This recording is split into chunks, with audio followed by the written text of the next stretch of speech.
দীপাবলির সকালটা শুরুই হলো পল্টুর দুষ্টুমিতে।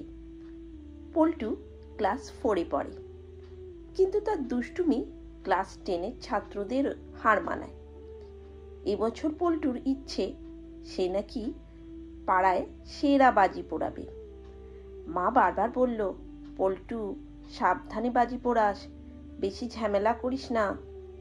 পল্টু বলল, মা আমি একদম শান্ত ছেলে, শুধু একটু বড় আওয়াজের বাজি পোড়াবো। বিকেলে সবাই সাজগোজ করে যখন বাড়ি সাজাতে ব্যস্ত, পল্টু তখন গ্যারেজে গোপনে পরীক্ষা চালাচ্ছে। সে নিজের হাতে বানিয়েছে সুপার রকেট বোমা। একটা ফাঁকা বোতল, কিছু তেল আর আতশবাজির গুঁড়ো মিশিয়ে। পল্টুর বন্ধু মিঠু ভয় পেয়ে বলল, দেখ এটা কিন্তু বিপজ্জনক। পল্টু হাসল, আরে আমি বিজ্ঞানী হব, আগে তার ট্রায়াল নিই। তারপর ফুস শব্দে বোতলটা উড়ল, কিন্তু রকেটের মতো আকাশে নয়, উড়ল পাশের বাড়ির দিদির ফুলের টবে।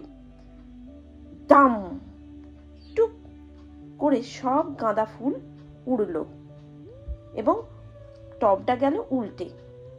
দিদি চেঁচিয়ে উঠল, এই পল্টু, আমার ফুলগুলো কে ওড়ালো?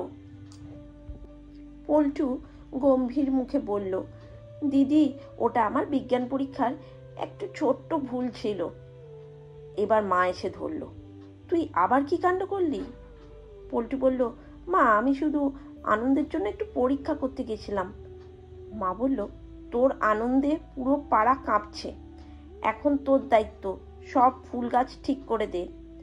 পল্টু মাথা চুলকে বলল, ঠিক আছে মা, কিন্তু একবার ফানুস উড়াতে পারি? মা একটু নরম গলায় বলল, হ্যাঁ, তবে সাবধানে। রাতে সবাই ছাদে ফানুস ওড়াচ্ছে। পল্টুর বানানো ফানুসও উড়ল, একটু বাঁকিয়ে, সোজা না গিয়ে। ফানুসটা গিয়ে আটকালো কাকুর পুরনো জামা কাপড়ের দড়িতে। ফুস করে ছোট্ট আগুন লাগলো, সবাই দৌড়। পল্টু জল ঢেলে কাকুকে বাঁচালো। এবার কাকু হাসতে হাসতে বলল, তোর মধ্যে যে রকেট বিজ্ঞানী লুকিয়ে আছে সেটা আমি আজ বুঝলাম।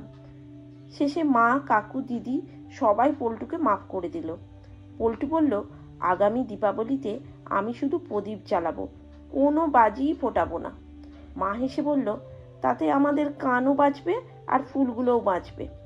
আর পল্টু সে প্রতিজ্ঞা করলো, পরের বছর সত্যি সত্যি সে নিরাপদে দীপাবলি কাটাবে।